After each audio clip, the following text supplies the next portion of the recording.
Hi guys! Welcome back to our YouTube channel. For today's tutorial vlog, isi-share ko po sa inyo kung paano natin tatanggalin yung report button sa ating Facebook account. Kung first time nyo pong makapanood ng aming video, kami po ay nag-upload about sa mga mobile apps, games, and social medias. Kaya kung gusto nyo po ng ganong content, please consider subscribing and isama nyo na po yung ating bell button para notify kayo kapag may bago tayong upload. Umpisahan na po natin. Para dun sa mga nakapanood nung una kong upload na how to hide message button on Facebook. So, eto po yung kanyang karugtong or same process siya doon. May konti lang po tayong idadagdag. Kaya sa mga nakapanood nung video na yon, pwede nyo pong i-skip at punta na kayo dun sa last part, yung karugtong niya. So, para sa mga hindi pa nakapanood, so uulitin ko ng buo yung process na yun dito. Bibilisan lang natin, hahapayawan lang natin.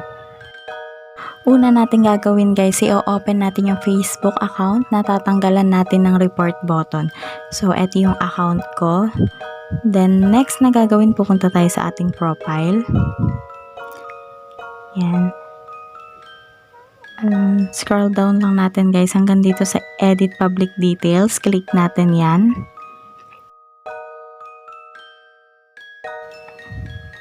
Then, pag naklik natin yung dito tayo mapupunta sa edit profile. Bali, scroll down lang ulit tayo, guys.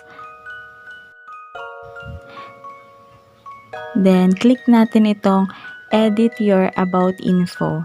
Ayan. Kung nabibilisan kayo dito, guys, sa tutorial na to, pwede ninyong balikan yung how to hide message button. Kasi ito yung ginawa natin doon.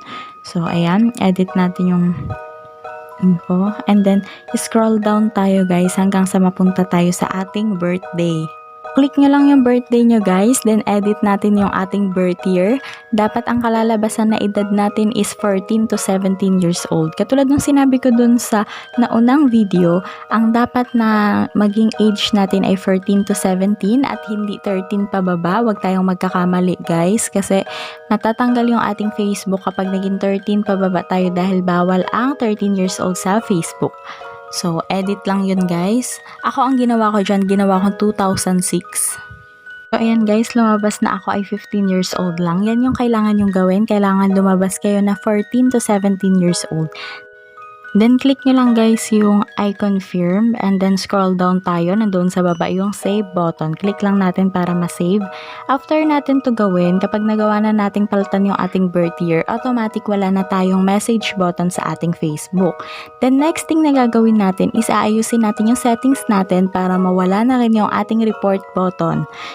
So, punta na tayo sa ating settings guys. Click lang natin yung tatlong line na yan sa taas.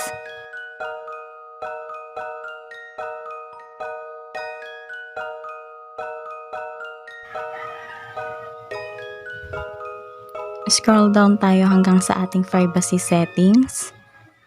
Click natin yung privacy settings.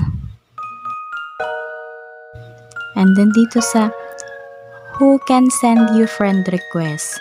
Ayan, click natin yan guys. By default, naka-everyone yan. Then, iti-turn natin yan guys or papalitan natin ng friends of friends. So, ayan na yan guys. Yun na yung way para mawala yung ating add friend button, message button, at report button sa Facebook.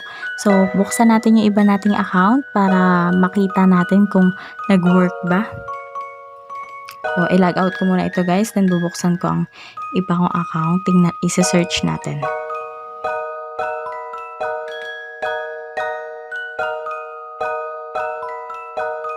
Ayan. So, ganyan ang makikita ng mga tao guys. Kapag ginawa ninyo yun, wala na yung inyong add friend button, message button, at report button sa Facebook. So, ganito kayo mag-a-appear sa public.